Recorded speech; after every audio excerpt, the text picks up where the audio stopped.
जय हिंद साथियों, नमस्कार, खुशामदीद। मैं बहुआयामी दल बीपीसी डॉक्टर के अमामिश लखनऊ से बात कर रहा हूं। विपक्ष की भूमिका में जिस तरीके से आज संघ परिवार और मनवाद विचारधारा को लेकर बीजेपी कुछ हिंदुत्ववादी संगठनों के द्वारा उत्तर प्रदेश में मुसलमानों को खासतौर से इस्लाम धर्म को टारगेट करके उनको या तो दंगई साबित करने की कोशिश की जा रही है या तो उनको सीधे तौर पर आतंकवादी खालिस्तानी अलगाववादी या देश विरोधी साबित करने की कोशिश की जा रही है।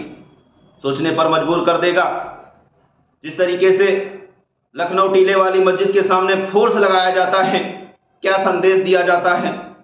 कानपुर में दंगा भड़काकर मुस्लिम समाज को एक्साइटेड करके उत्तेजित करके उनके घरों को नस्तो नाबूद बिल्डोजर चलाया जाता है, क्या संदेश देता है।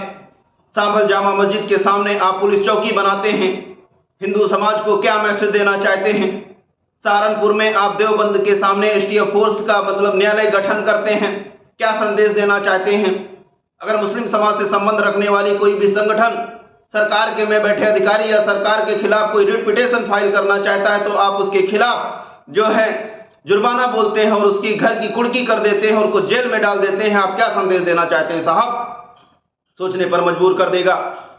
साथियों, जिस तरीके से कश्मीरियों को सिर्फ और सिर्फ पत्थर विरोधी मानसिकता के तहत दिखाने की कोशिश की जाती है, ठीक इसी तरीके से देश में निवास करने वाले मुसलमानों को या तो दंगई या तो पढ़े लिखे तबके से जो बिलोंग करते हैं उनको आतंकवादी लगातार साबित करने की कोशिश की जा रही है।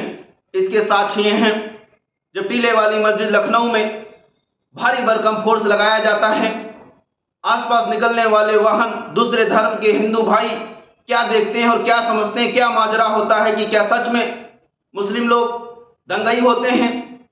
बहराइच दंगे में अधिकारी के द्वारा प्लान के तहत षड्यंत्र के तहत दंगा भड़काया गया।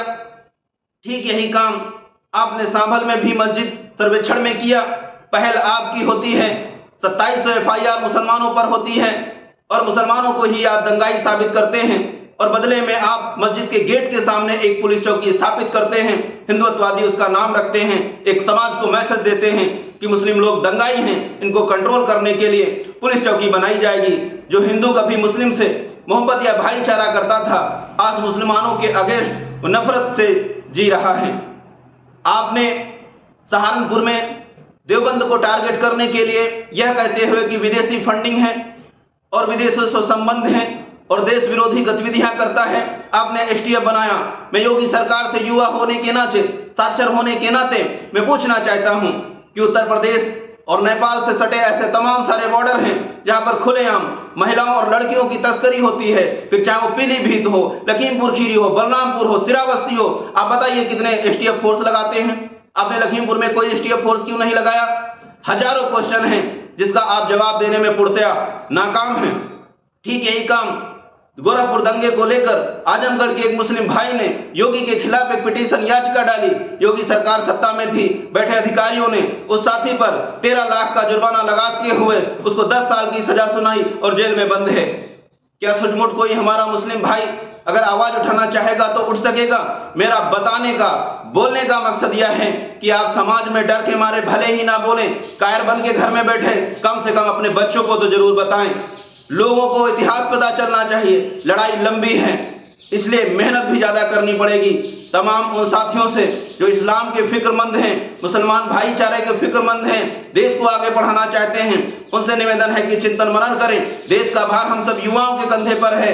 आखिर ये लोग अल्पसंख्यक धर्म को टारगेट करके नस्तो नाबूद करना चाहते हैं। ये काली राजनीति के तहत काले खेल को हम सब मिलकर कभी कामयाब नहीं होने देंगे। निवेदन करूंगा, चिंतन मनन करें। जय हिंद, इंकलाब जिंदाबाद, शक्तिमेव जयते।